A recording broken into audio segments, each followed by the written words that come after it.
রাষ্ট্রপতি পদপ্রার্থীর নাম বাছাইকে ছাপিয়ে গেল মোদী বিরোধিতা। কেন্দ্রের বিরুদ্ধে রাজনৈতিক প্রতিহিংসার অভিযোগ তুলেন Mamata Bandyopadhyay.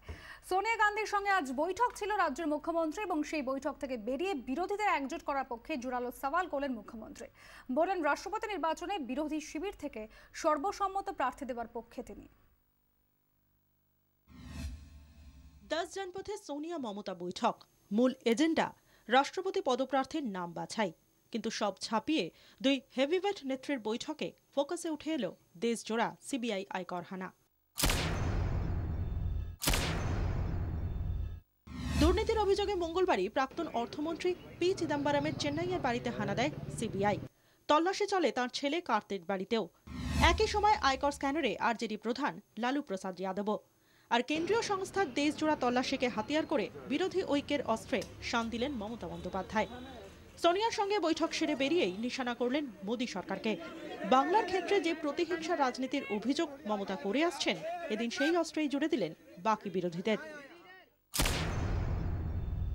Political matters, some political vendetta is going on. Even we are sorry for what is going on from today's morning also.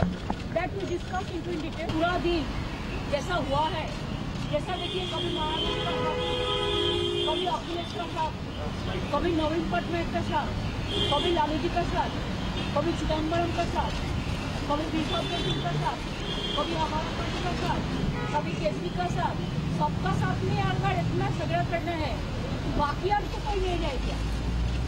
সোনিয়ার target 2019।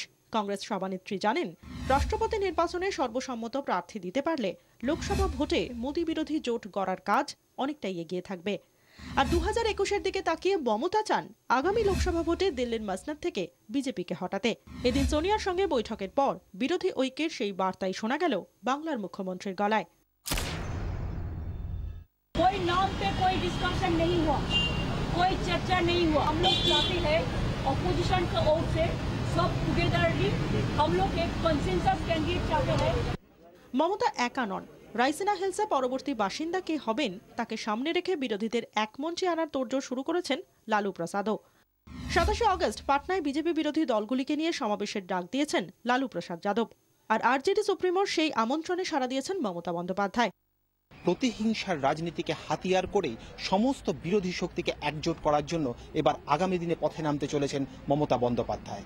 এদিন সোনিয়া গান্ধীর সঙ্গে বৈঠকের পর সেই বার্তাই স্পষ্ট করে দিলেন তিনি। নয়াদিল্লি থেকে ক্যামেরায় নিশান ত্রিপাঠীর সঙ্গে জ্যোতির্ময় কর্মকার, 24 ঘন্টা।